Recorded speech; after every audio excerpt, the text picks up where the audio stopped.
Hello everyone, welcome back to my channel Joshyaram. ఈరోజు recipe eggless malai cake.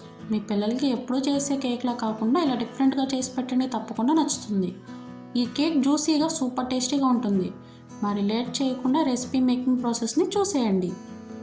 ముందుగా ఒక mixer jar తీసుకుని 1 కప్పు బొంబాయి రవ్వ, 1/2 కప్పు షుగర్ వేసుకుని మూత పెట్టి ఫైన్ పౌడర్లా గ్రైండ్ చేసుకోవాలి. చూడండి, ఇలా మెత్తగా అయితే గ్రైండ్ చేసుకోవాలి. ఇప్పుడు ఇందులోకి 1/2 cup milk powder, 1/2 cup custard powder, 1/2 cup flavourless cooking oil, 1/2 cup పెరుగు, 1/2 కప్పు పాలు వేసి బాగా బ్లెండ్ చేసుకోవాలి. ఇక్కడ నేను మిల్క్ మొత్తం వేయకుండా సగం మిల్కే వేసుకుని అయితే బ్లెండ్ చేసుకుంటానండి. సో ఈ మిక్స్చర్ మొత్తాన్ని ఒక 2 to 3 minutes అయితే బాగా బ్లెండ్ చేసుకోవాలి. చూడండి, అన్ని ఇంగ్రీడియంట్స్ అయితే మంచిగా మిక్స్ అయిపోయాయండి. నెక్స్ట్ ఇందులోకి రిమైనింగ్ మిల్క్ కూడా వేసేసుకొని 1/2 spoon baking soda, 1 spoon baking powder వేసి మరొకసారి అయితే బాగా బ్లెండ్ చేసుకోవాలి. ఒకసారి చూడండి, కేక్ బ్యాటర్ అనేది ఇలా రిబ్బన్ కన్సిస్టెన్సీ అయితే ఉండాలండి. మిల్క్ పౌడర్ అనేది ఆప్షనల్ అండి, ఇన్ కేస్ లేకపోతే కనుక స్కిప్ చేసేయండి. అలానే ఇందులో మనం vanilla flavour custard powder use చేసాం కాబట్టి మళ్ళీ వెనిలా ఎసెన్స్ వేయాల్సిన పని అయితే లేదండి. ఒక బౌల్ కానీ ఆ కేక్ టిన్ కానీ తీసుకుని లోపల మొత్తం ఆయిల్ అప్లై చేసి కొంచెం వీట్ ఫ్లోర్ తీసుకుని మొత్తం అంతా ఇలా అయితే కోట్ చేసుకోవాలి. ఇప్పుడు ఈ బౌల్లోకి మనం ప్రిపేర్ చేసుకున్న కేక్ బ్యాటర్ని అయితే వేసేసుకోవాలి. నెక్స్ట్ 2 to 3 times ఇలా ట్యాప్ చేసామంటే దానిలో ఎయిర్ బబుల్స్ ఏమైనా ఉంటే కనుక అవి పోతాయి. నెక్స్ట్ ఇక్కడ నేను కేక్ బేకింగ్ కోసం ముందుగానే ఒక పెద్ద గిన్నెలో ఇసుక వేసి స్టాండ్ పెట్టి ఒక 15 minutes ముందే ప్రీ హీట్ అయితే చేసి పెట్టుకున్నానండి. ఇప్పుడు ఇందులోకి కేక్ బ్యాటర్ బౌల్ని పెట్టేసుకుని మూత పెట్టి మీడియం ఫ్లేమ్లో ఒక 40 to 45 minutes అయితే కుక్ చేసుకోవాలి.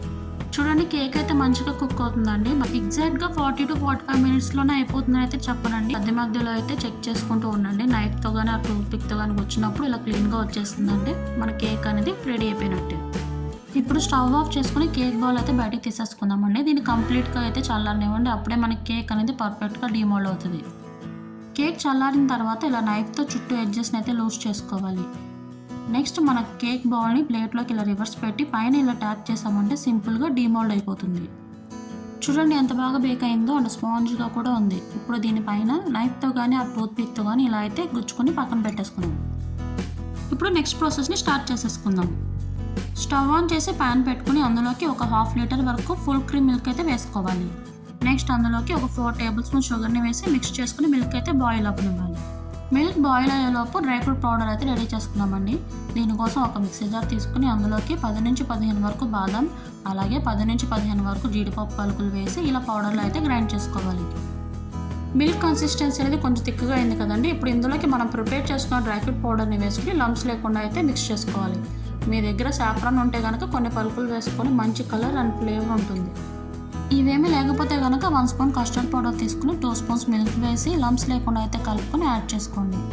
మంచి కలర్, ఫ్లేవర్ అలాగే టెక్స్చర్ వస్తుందండి. చూడండి, మిల్క్ అనేవి ఇలా కొంచెం థిక్గా అయిన తర్వాత స్టవ్ ఆఫ్ చేసి గోరువెచ్చగా అయ్యేంత వరకు పక్కన పెట్టేసేయండి. చూడండి, కన్సిస్టెన్సీ అనేది ఈ విధంగా ఉంటే సరిపోతుంది. ఇప్పుడు ఈ డ్రై ఫ్రూట్ మిల్క్ని ముందుగానే మనం ప్రిపేర్ చేసుకున్న కేక్ మొత్తం అయితే స్ప్రెడ్ చేసుకోవాలండి. మనం కేక్కి ముందుగానే నైఫ్తో హోల్డ్ చేసుకున్నాం కాబట్టి మంచిగా అబ్జర్వ్ చేసుకుంటుంది. ఒక 30 minutes పక్కన పెట్టేసుకున్నామంటే మిల్క్ అంతా అబ్జర్వ్ చేసుకుని కేక్ అనేది మంచి జ్యూసీగా తయారవుతుందండి. ఫైనల్గా గార్నిష్ కోసం ఇలా బాదాం అయితే చాప్ చేసి వేసుకున్నానండి. దీన్ని ఒక 30 minutes అయితే పక్కన పెట్టేసుకున్నాం. 30 minutes తర్వాత కేక్ అయితే కట్ చేసి మీకు చూపిస్తున్నానండి. కేక్ అయితే మిల్క్ని బాగా అబ్జర్వ్ చేసుకుందండి. అండ్ టేస్ట్ వచ్చేసి క్రీమీగా, జ్యూసీగా చాలా బాగుంది. మీరు కూడా ఈ రెసిపీని ఒకసారి ట్రై చేయండి, మీకు తప్పకుండా నచ్చుతుంది. మరొక టేస్టీ రెసిపీతో మళ్ళీ కలుద్దాం. అంతవరకు సెలవు.